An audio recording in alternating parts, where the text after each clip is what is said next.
Before satellites and maps, Earth had already had its giants.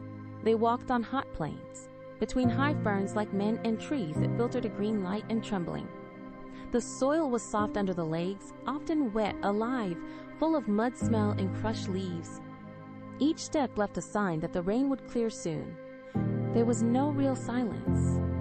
There were whips, distant calls, the rapid beat of the wings, the crack of the branches. At that time, dinosaurs were not an exception. They were the landscape itself. Yet, under those huge shadows, the smallest life already learned to resist. It was enough to hide well, just waited. But the world that seemed eternal was already changing in secret. The Jurassic forest was breathing slowly.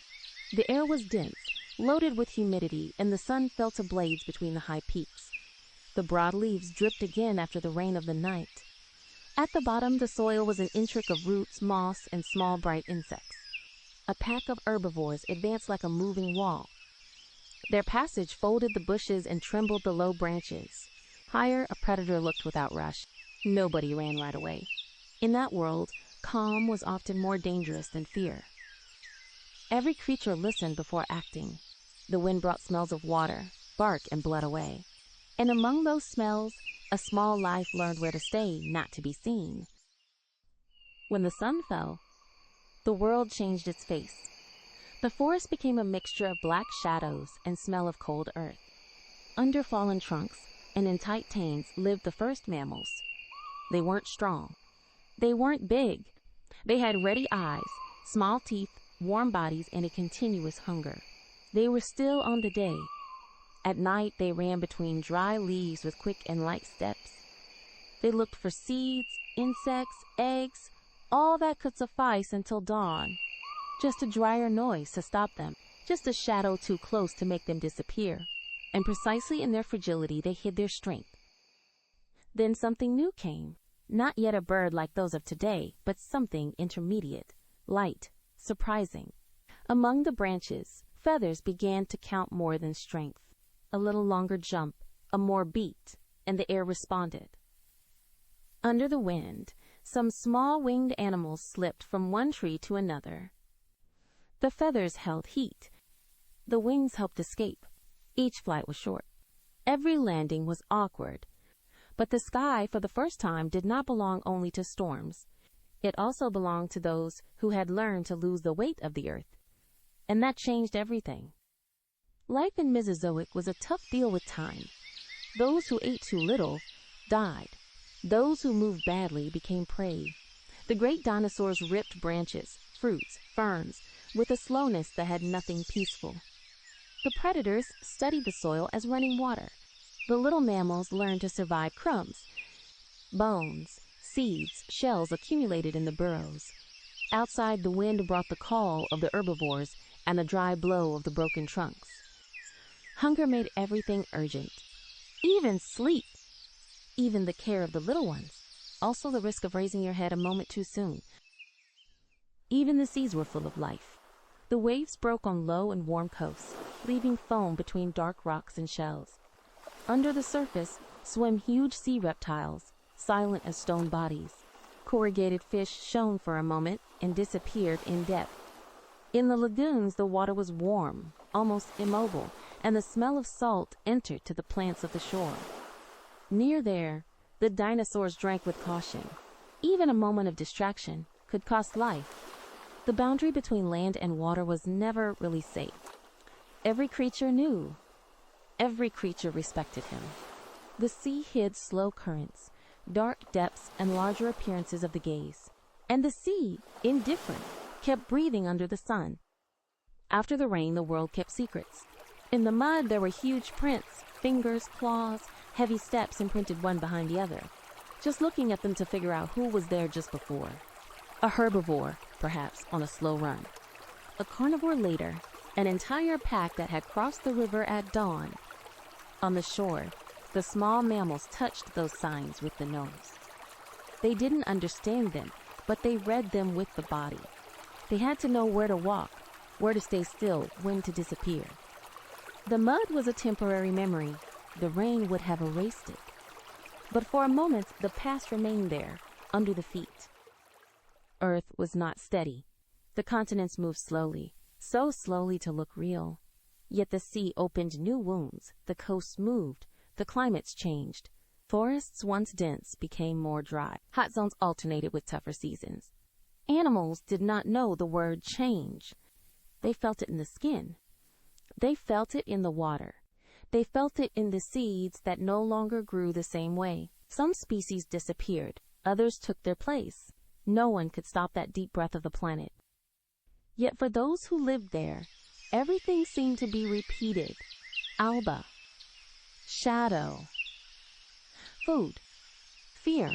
The dinosaurs followed ancient paths. Like the sun, the small mammals only came out when the air was safer. Birds searched for bugs between the trunks and then disappeared again in the branches. Each species had its own time, its hiding place, its discipline. Survival had no heroism.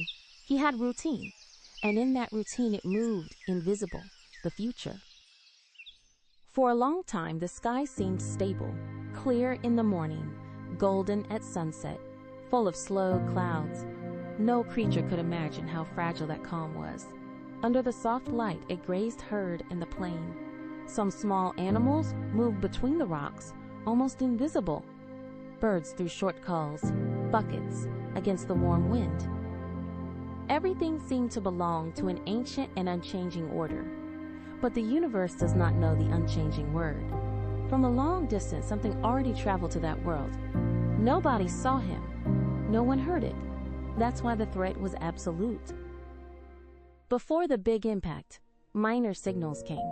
An unusual light in the night sky. A pale background behind the stars. A far tremor, almost impossible to distinguish from the wind. The animals heard something, but they couldn't give their name. The most prudent water. The branches remained closer. Birds changed direction. Even the silence seemed different. More tense. Shorter. Like the world holds its breath. Then, suddenly, the day broke. In the sky there appeared an impossible light, more intense than the sun. For a moment, the plain fell white. The animals raised their heads. Some ran. Others remained still, like stone. An object of fire crossed the air, leaving behind a living trail. The sound came later, late, like a thunder that had lost its body. The earth trembled. The trees folded. No one really knew where the end was coming from. And at that moment, no one understood that the fate of life on Earth had just been struck. The asteroid did not only hit the ground, hit the air, rock, oceans, the balance of the world. Where he fell, the land exploded.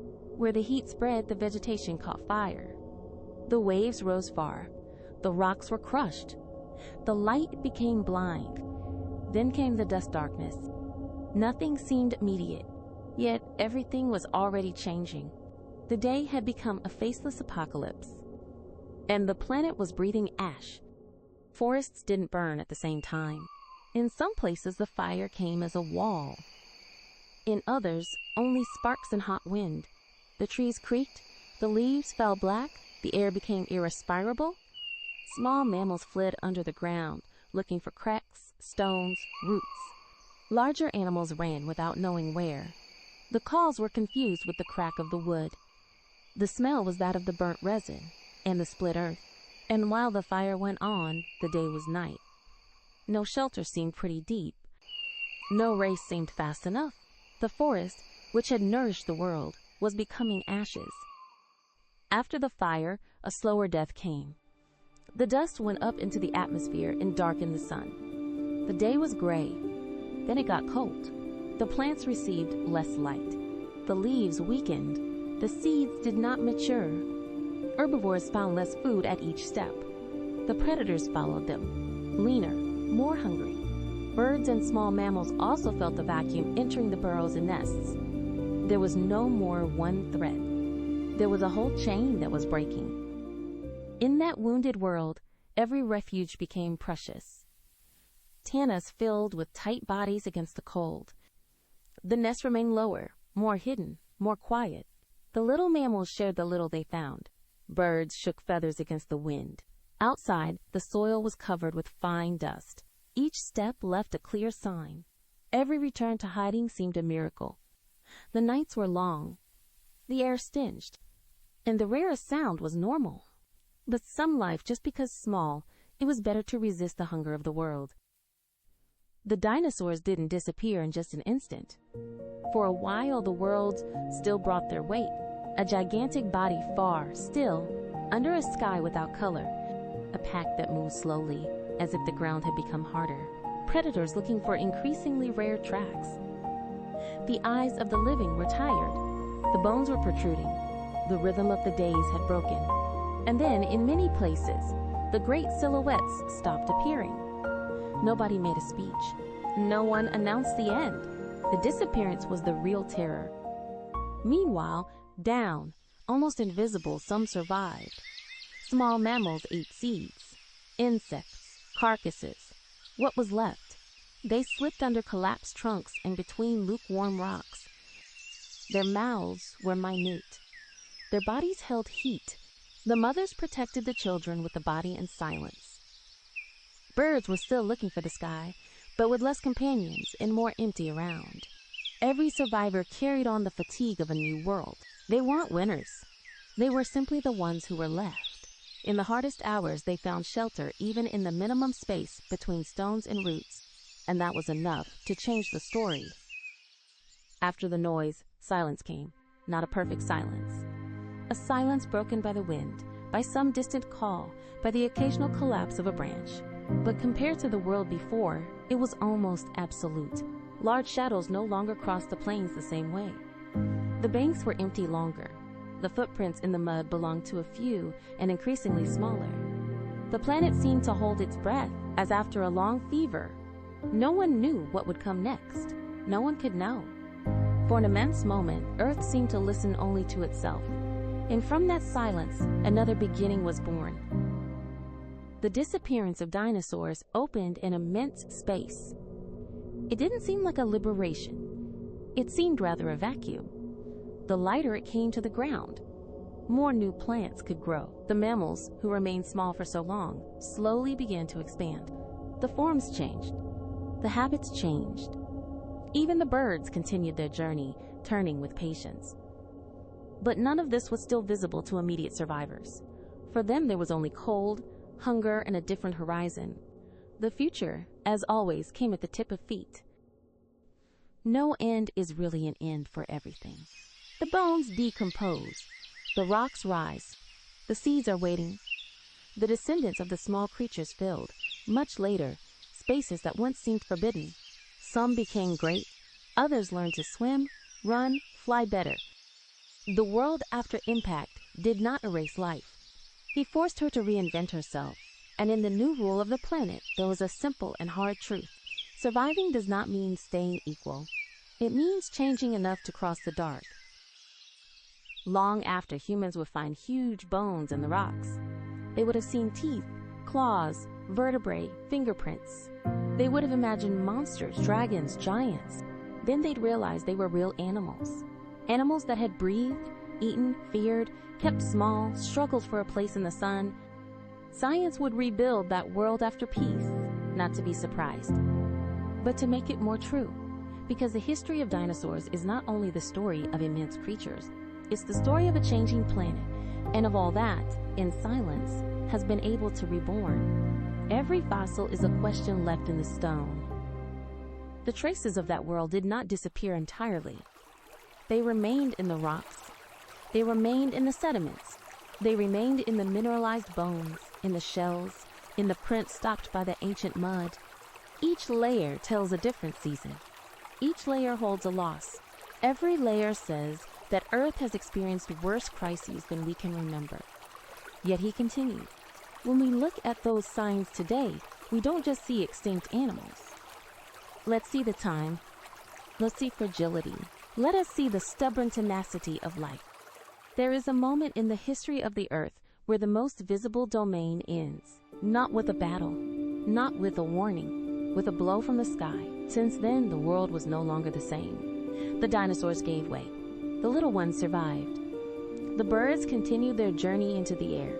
Mammals found room to grow. And the Earth, wounded, departed once again. Change may seem like an end. Sometimes it is only the beginning told from the point of view of who remains. One last thanks goes to Matthew, because it is from his curiosity that the journey we have just shared has begun. In this documentary, the following works and research institutions have been used as main historical sources: Paul Upchurch, Paul M. Barrett, The Evolution of the Dinosaurs; David E. Festowski, David B. Weishample, The Evolution and Extinction of the Dinosaurs; Michael J. Benton, Vertebrate Paleontology; Steve Broussard, The Rise and Fall of the Dinosaurs; Thomas W. Stafford Jr., PARMK Berensmeyer, Paleobiology of the Dinosaurs; Kenneth D. Rose, The Beginning of the Age of Mammals; Angela C. Milner, Early Birds and Their Origins; Gerda Keller, The Chicxulub Impact and the Mass Extinction at the Cretaceous-Paleogene Boundary; John Smith, The Chicxulub Impact and the KPG Mass Extinction; Nature; Science,